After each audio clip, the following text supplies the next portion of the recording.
सुन रहल छी खुटौना से मैथिली म्यूजिक के शानदार प्रस्तुति।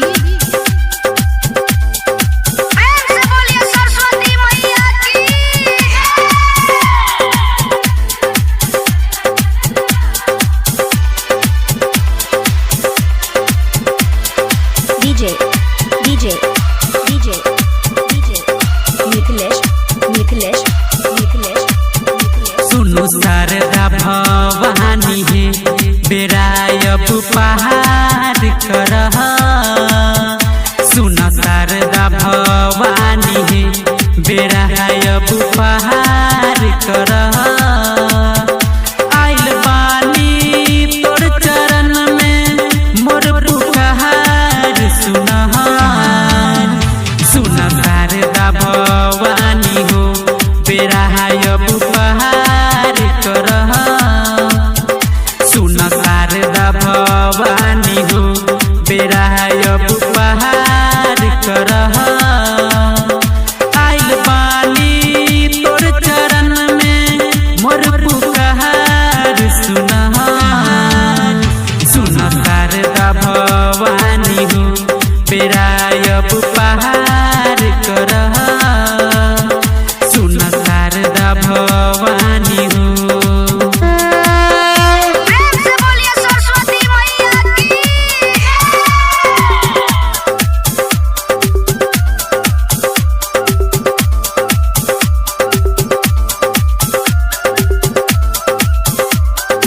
अखन अहाँ सब सुन रहल छी खुटौना से मैथिली म्यूजिक के शानदार प्रस्तुति।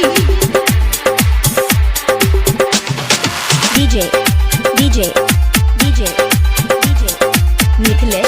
मिथिलेश श्वेत कमल बा तोहर आसन हो। हाथ में बीना बा हंस सवारी हो। हाथ में बीना बा हंस सवारी हो। श्वेत कमल बा तोहर आसन हो। हाथ में बीना बा हंस सवारी हो। बुद्धि विद्या के हो भंडारी हो। मैया हमरो तू बना द ज्ञानी हो। कल जोर कर बिनती माँ स्वीकार करह। सुन शारदा भवानी हो बेरायब पहाड़ करह। सुन शारदा भवानी हो।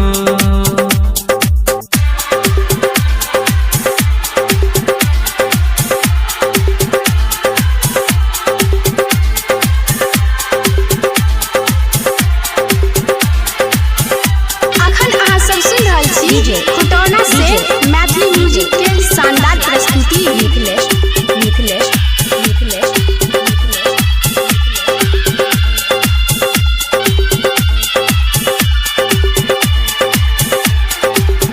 विद्या के देवी तू मैया शारदा हो।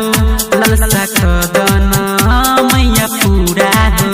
ललसा खदन मैया पूरा हो। विद्या के देवी तू मैया शारदा हो।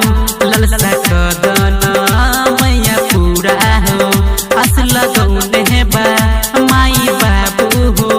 बेटा करी है हमर नाम आगू हो। कर दिला कर बिनती माँ स्वीकार करह। सुन शारदा भवानी हो बेरायब पहाड़ करह। सुन शारदा भवानी हो बेरायब पहाड़ करह। आइल बानी तोर चरण में मोर पुकार सुनह। सुन शारदा भवानी हो बेरायब पहाड़ करह। आइल बानी तोर चरण में मोर पुकार सुनह। सुन शारदा भवानी हो बेरा